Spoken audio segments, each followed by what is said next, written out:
మరి టీవీ సుందర గారికి మరి ఏలూరు జిల్లా ఏలూరు చేసినందుకు స్వాగతం.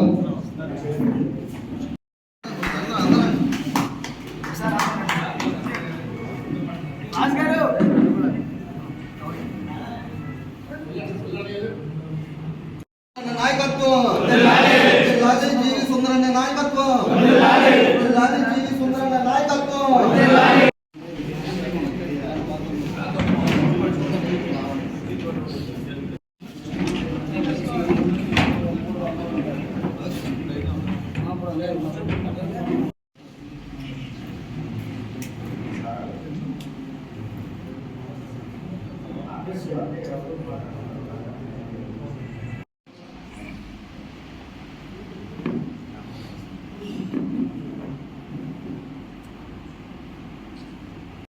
నమస్కారం అండి. మరి ఈ రోజున వెస్ట్ గోదావరి జిల్లాలో రవికుమార్ అన్న ఆధ్వర్యంలో ఇక్కడ జరుగుతున్న ప్రశ్నకి వచ్చిన విలేకరులకు, నా తోటి మిత్రులకు, సోదరులకు అందరికీ కూడా స్వాగతం తెలుపుతున్నాను. ప్రెస్ వారికి మరి ముఖ్యంగా స్వాగతం తెలుపుతున్నాను. అమలాపురం మాజీ పార్లమెంట్ సభ్యులు హర్ష్ కుమార్ గారి అబ్బాయి కింద మీ ముందుకి పరిచయం అవబోతున్నారు. నన్ను గ్రాడ్యుయేట్ ఎమ్మెల్సీ క్యాండిడేట్గా ఇక్కడ ఉన్న వాళ్ళందరూ కూడా కలిపి నన్ను నిల్చోబెట్టడం జరిగింది. ఈ ఎన్నికలు ఎస్పెషల్లీ మనం చూస్తున్నది రెండు కులాల మధ్యన జరిగే ఎన్నికల కింద చూస్తుంది. ఆ రెండు కులాలు ఏంటంటే డబ్బున్న వర్గం, డబ్బు లేని వర్గం, నిజాయితీ ఉన్న వర్గం, దోచుకు తినే వర్గం. ఈ రెండు కులాల మధ్యన జరిగే ఎన్నికలుగా చూస్తున్నాం.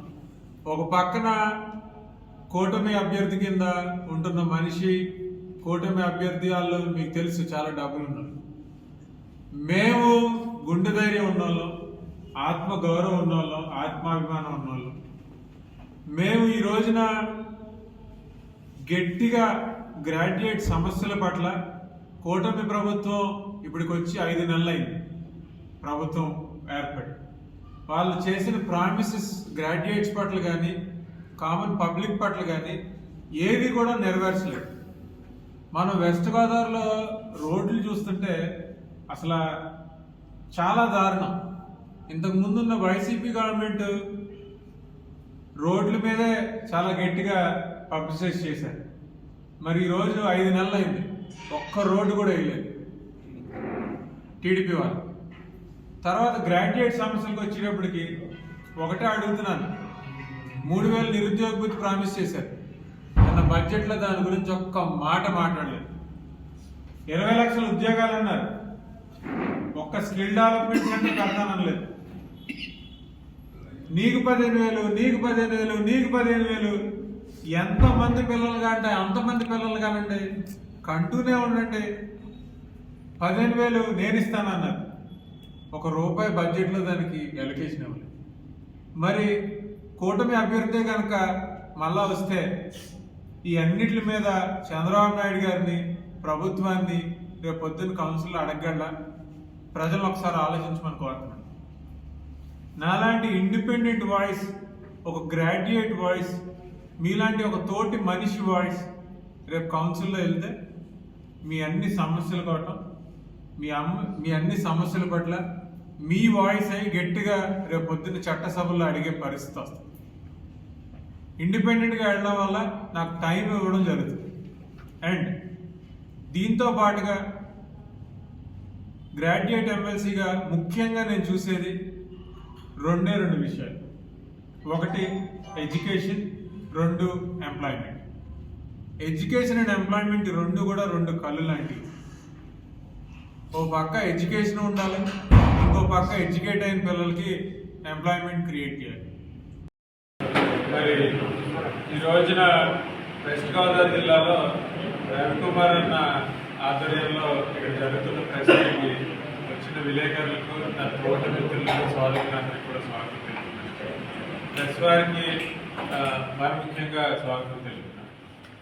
మరి ఈరోజు నేను అమలాపురం మాజీ పార్లమెంట్ సభ్యులు హర్ష్ కుమార్ గారి అబ్బాయి కింద మీ ముందుకి పరిచయం అవ్వబోతున్నారు. నన్ను గ్రాడ్యుయేట్ ఎమ్మెల్సీ క్యాండిడేట్గా ఇక్కడ ఉన్న వాళ్ళందరూ కూడా కలిపి నన్ను నిల్చోబెట్టడం జరిగింది. ఈ ఎన్నికలు ఎస్పెషల్లీ మనం చూస్తున్నది రెండు కులాల మధ్యన జరిగే ఎన్నికల కింద చూస్తున్నాం. ఆ రెండు కులాలు ఏంటంటే డబ్బున్న వర్గం, డబ్బు లేని వర్గం, నిజాయితీ ఉన్న వర్గం, దోచుకు తినే వర్గం. ఈ రెండు కులాల మధ్యన జరిగే ఎన్నికలుగా చూస్తున్నాం. ఒక పక్కన కూటమి అభ్యర్థి కింద ఉంటున్న మనిషి, కూటమి అభ్యర్థి వాళ్ళు మీకు తెలుసు చాలా డబ్బులు ఉన్నారు. మేము గుండె ధైర్యం ఉన్నోళ్ళం, ఆత్మ గౌరవం ఉన్నోళ్ళం, ఆత్మాభిమానం ఉన్నోళ్ళం.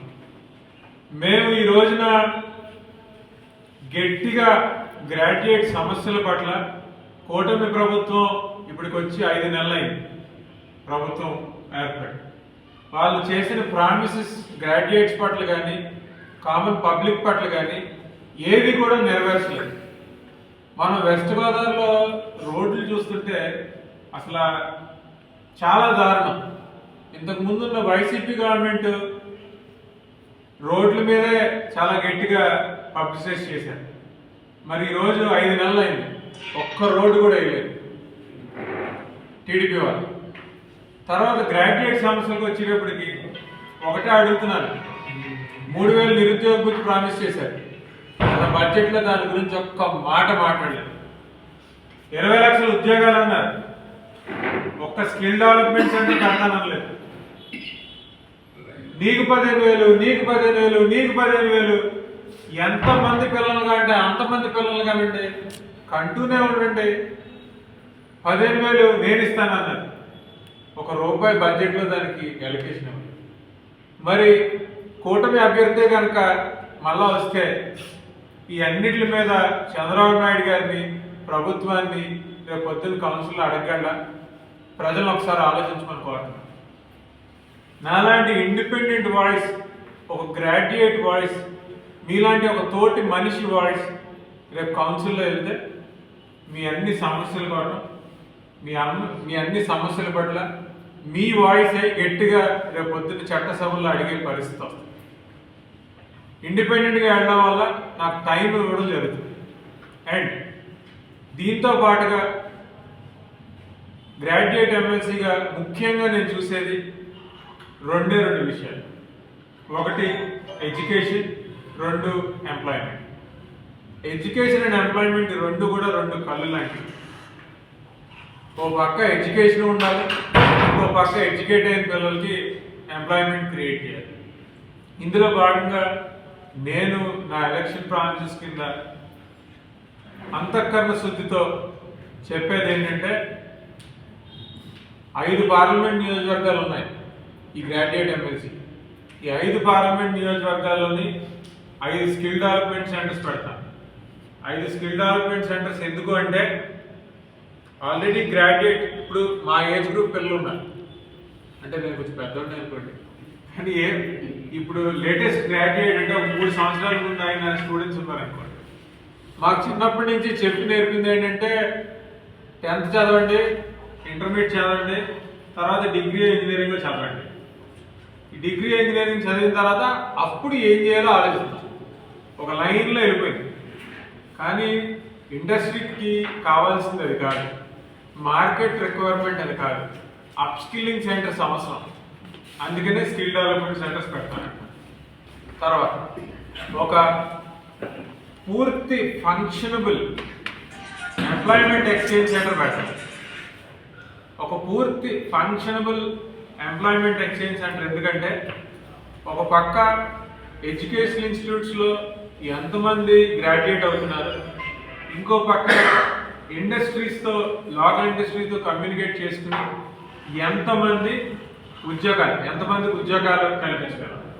ఈ రెండింటిని ఎప్పటికప్పుడు ఒక ఫీడ్బ్యాక్ మెకానిజంతో, లెట్స్ అస్యూమ్ ఇక్కడ ఒక 10,000 మంది పిల్లలు ఈ సంవత్సరం డిగ్రీ పూర్తి చేసి వస్తున్నారు, ఇక్కడ 5,000 ఉద్యోగాలే ఉన్నాయి.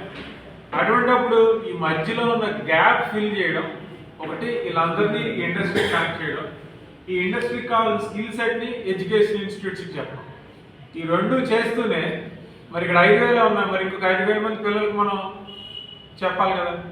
5,000 మంది పిల్లల కోసం క్యాంపస్ ప్లేస్మెంట్ డ్రైవ్స్ తీసుకురావడం, మల్టీనేషనల్ కంపెనీస్తో మాట్లాడడం ఇవన్నీ చేస్తాయి. అలాగా అంటారు ఎంప్లాయ్మెంట్ ఎక్స్చేంజ్ సెంటర్ పెట్టడం. అండ్ మూడోది, out of the all graduates ఒక 5% మంది సొంతంగా వ్యాపారాలు పెట్టుకోవాలనుకుంటారు. ఆంటర్‌ప్రెన్యూర్‌షిప్ డెవలప్మెంట్ సెల్ ఈ సొంతంగా వ్యాపారాలు పెట్టుకునే మనుషుల పిల్లల కోసం ఒక సీడ్ ఫండింగ్ మెకానిజం తీసుకొచ్చి, ఎందుకంటే నేనే ఒక ఎగ్జాంపుల్. నాకు 2011లో గ్రాడ్యుయేషన్ కంప్లీట్ అయింది.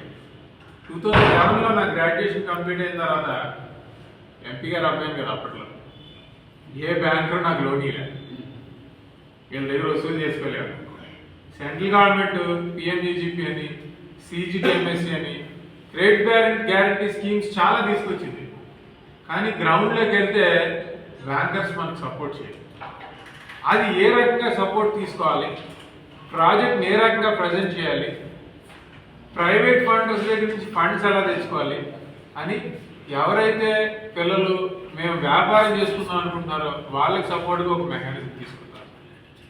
దీంతో పాటుగా ఖచ్చితంగా నేను గవర్నమెంట్ ఎంప్లాయీకి సంబంధించి ఆ ఓపీఎస్